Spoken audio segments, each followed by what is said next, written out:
Hi guys, this is The Ordinary Man, Step by Step, episode 13. Unlucky for some, this could get interesting. We're going to do something slightly different today. So up until now, and for anybody who hasn't been listening, which is probably if anybody is listening, what I've been doing is trying to document the process. That's where the step by step came from. Of what I'm doing to try and start up a business, not to give advice, not to do anything like that, offer words of wisdom, because I don't have any, basically just to document the process. What I'm going to do is just chat a little bit about me, what the business is, and then I'm just going to go on and talk a little bit about the startup world and the things that are pissing me off about it, and things that are pissing me off about the process. A little bit about me, born in Australia, raised in Ireland, moved back to Australia, moved back to Ireland 2 years ago. Got 7 or 8 years experience as a business analyst / product owner. First job was on a help desk. First job after my degree was on a help desk, and then fell into business analysis, and the rest is history. The business itself, so tried to start it, tried to think of something in the property industry that could mesh technology and property. As soon as I come back from Australia, so what we've come up with is the company called Property Basecamp. What it essentially does is we provide corporate business professionals the ability to secure rental accommodation here in Dublin, and that's all through our digital application. What we've done is we try to target relocations, because there's obviously for you guys that know in HR, there's a real shortage of indigenous skills, in particular in finance and technology. So a lot of that talent is actually coming in from abroad, and so what we're doing is basically anybody that comes in from abroad, we provide them access to the app, and then they can secure rental accommodation through our application. So we've partnered up with some of the leading property agencies such as Shea Fitzgerald, Hooker McDonald, DNG Gillespie Lowe, MD Properties, etc. Who then we advertise their properties on our app, and then you get first refusal on the property. So that's the general concept, and I call it a concept because that's exactly what it is. I don't want to call it a business yet. People keep saying this, you're starting your own business. I haven't got a business yet because the business makes money. We haven't made any money. We're losing money by the bucketload, in fact. And that's probably what I want to talk a little bit more about in the startup world, and the things that are pissing me off about it. Nobody's telling the truth. Nobody in the startup world is telling the truth. Anyone you talk to, in fact, not even the startup world, anybody that you're talking to about their particular business, you'll struggle to actually get the truth out of them, because everybody's always looking for something, and unless you get the truth, you can't actually fix problems that are there. So within the startup world specifically, there's just a lot of companies just talking shit and talking like as if they've got huge client bases and telling the world that they've huge client bases, and they don't. And like I was at an event, a startup event, and another startup was trying to pitch to me to buy their product, and like that's just being brain dead and telling me things that I know weren't true. So it's really just messed the whole thing up, and now everybody's been led into this false sense of security that it's so easy then to go and start your own business. Everybody's a CEO or a director or a co-founder or a founder now of companies that aren't companies yet, that are concepts, and that's exactly what we are.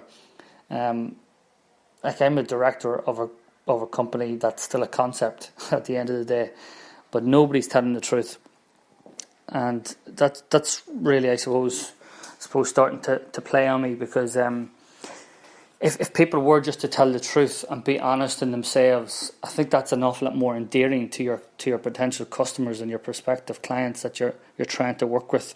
And that's really just the approach that we're taking. Just upfront, honest, and we're going to hope that works for us.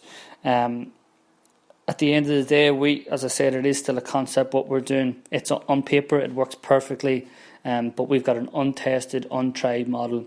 We've got 2 clients on board at a trial basis, and there's just been not enough numbers through the actual application to provide value to our property agents and actually to prove that the model works before we start charging. So I guess the hardest thing to do is to not worry about the immediate cash flow and immediate money into the company, and just think long term. And that's something that I am doing. Yes, it's hard. Yes, it's definitely hard. Whenever you're eating through your savings to try and keep the whole thing afloat. And yes, I've sleepless nights over it. But what's the alternative? Like, there is no alternative. If you try and bullshit your prospective clients and prospective customers with a model that doesn't work, then you're going to get found out, and that'll be it. That'll be a short-term gain of a quick buck. Then model collapses, doesn't do what it says it should do in your pitch. And then that's it, lights out. And if you try and ever get into the room with them people again, forget about it. And the other thing is, Dublin is a small town. Like, these things spread very, very quickly. So, yes, I have doubts about this model. Again, until I can stand over it, I won't be charging anybody. And in fact, we'll be losing. We're going to have to make a bit of a change to our model that's actually going to cost us more money to pay out before we even start charging clients. So again, that's just something we're going to have to do, and that's our truth. And I don't think anybody's speaking the truth. So that's how we're going to try and get into the room with our customers. The one thing I think one of my strengths, I think, is if I do get into the room with these people, I can make them feel comfortable because they're not getting any bullshit from me. Like, you'll be able to see through. I can see through people who are lying straight to my face. So, why bother? It would make things an awful lot smoother and quicker if people didn't bullshit you and try and get the quick buck. So that's really where we're at. So I suppose what we're asking for is, if any companies want to have a chat to basically vent to me about concerns you have with, or I suppose the concerns and the impact that the shortage of housing in Dublin is having on their business, I'd be happy to listen to it. Again, we may not be able to even help. So you're not going to get me into a room and me tell you, yes sir or yes ma'am, we can solve everything for you. We can't. We may be able to help you, maybe not. Again, that will be a decision that we'll make together. But I just want to find out if I suppose the product that we have matches your needs, and if it doesn't, then that's perfectly fine. And then I also just want to hear about any contingencies you guys have with if the housing situation doesn't get any better. What's the plans from the business? So what's the impact on, if you're an employee that works for a company? What's the impact to you? What are you going to do about it? Will you have to move to somewhere else? Will you have to move home because you can't get rental accommodation here? And then I suppose from the company's point of view, from a HR director's point of view, or HR managers or recruitment managers, what's the impact on this? Is it causing you guys to struggle to attract and maintain talent? Because we do know that there is an indigenous skill shortage here, particularly in technology. So what's the impact to your business if you have to relocate people from other areas of Europe? and they can't find accommodation here. All I want to do is be able to help. Like that's the thing. If we can't help solve a problem, then we haven't got a business. But that's really just where we're at. So if anybody does want to have a chat, you can I suppose get me directly on LinkedIn, Tom Courtney, or there's the contact form via our website, www.propertybasecamp.ie. And we can sit down and have a chat. That's the really it, I suppose. So with regards to updating where we're up to, I've pretty much said my piece.